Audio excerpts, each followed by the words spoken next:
So, day 25, rest day.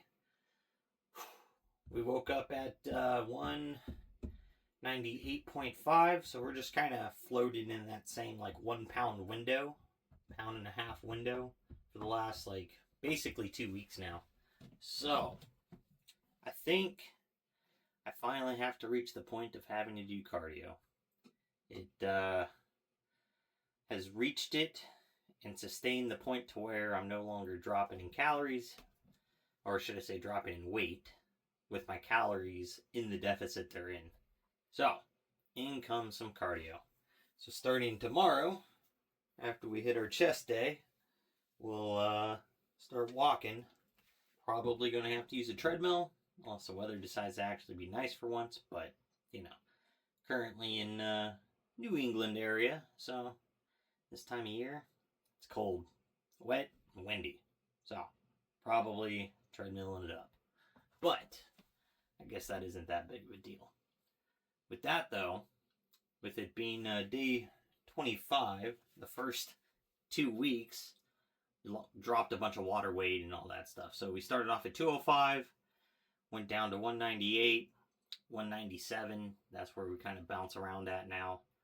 So, it is time to add that cardio in.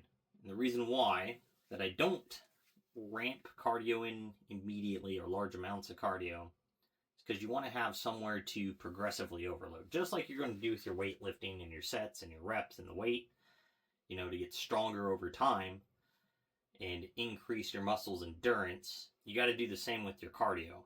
So if you just instantly go into, doing 12, 15,000 steps a day, you're going to not really give yourself a place to start ramping up to unless you're trying to become a marathon runner or something. And well, not doing that.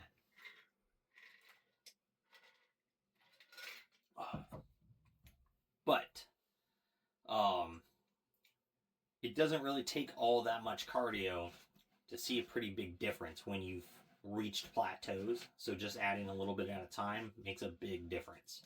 So I'll start adding a mile in a day, and then when I see another plateau or too slow of change, we'll go ahead and add in 2 miles. We'll do a mile in the morning, mile in the evening, and then once that kind of plateaus or slows down again, we'll go ahead and go to 1.5 miles, and then 2 miles, 2.5 miles. Normally at 5 miles a day total.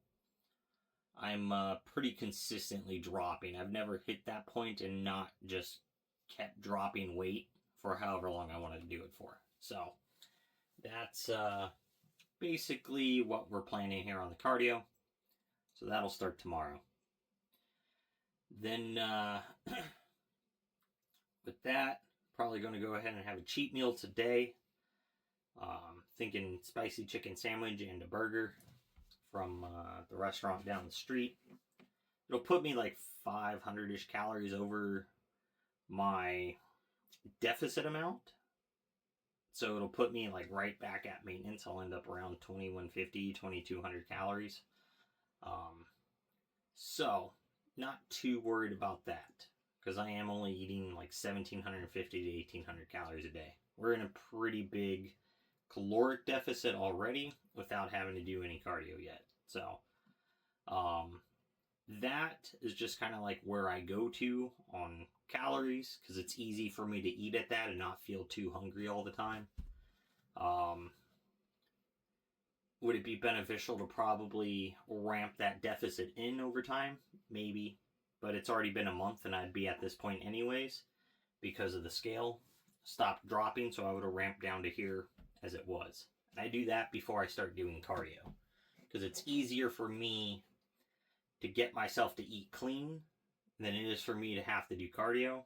So that's the one I choose to do first. And then I add the cardio in, and then that starts ramping up. So it's the path I like to go on my progressive overloading of diet and cardio. Now, with that, there'll also be within the cardio progressive overload itself, other than just distance. Speed, I'll probably start out at just 3 miles an hour on the treadmill, and probably a 2 or 3 degree incline. And then we'll probably work up to like a 4 mile per hour pace over the next 2 weeks or so. So like like a tenth of a mile per hour a day. Then once we hit 4 miles an hour, we'll go ahead and we'll start working on increasing the incline itself for the difficulty at that 1 mile. Then we're going to start, adding in the second mile and then the distance increase. So that way, it doesn't take forever to go and walk these miles. It's only 15 minutes at a time. Not a big deal. Enough to get the heart pumping. You're going to breathe a little hard. Heart rate's increased for, 7-8 minutes. Perfect amount of cardio for starting out.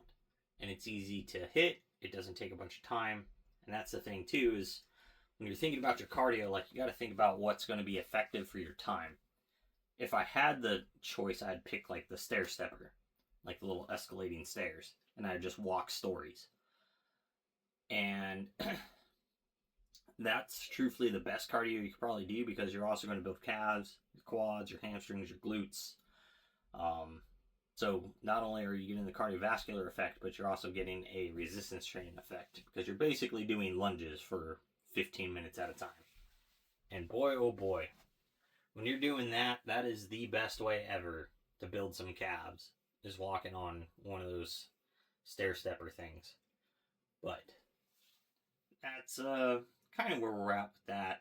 Then as for training,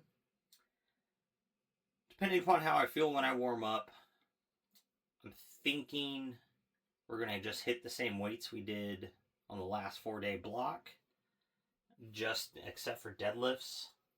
Well, I don't know. I think everything's going to get their weight changed for their warm-ups, since everything's supposed to kind of go into that next little section. Like deadlifts are supposed to go to 365, so that'll end up getting changed.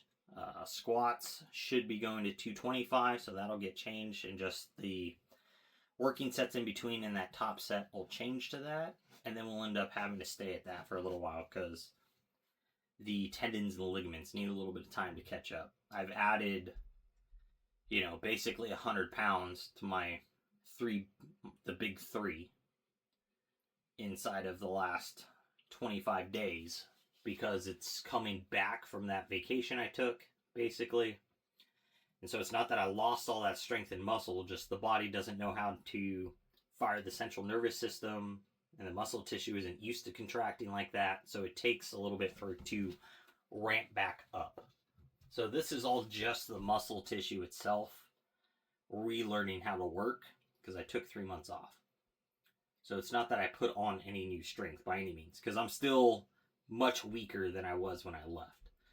So, for example, the 365 deadlift, I was pulling 420, 425. So that's still down 60 pounds. And I'm struggling to pull the 365. Squats, I was squatting 225 when I left, but it's for 2 reps.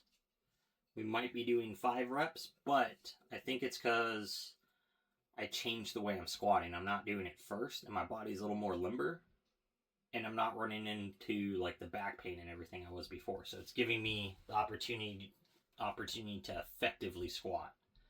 And I will tell you what, my legs have been tender in ways they have not been tender in a very long time.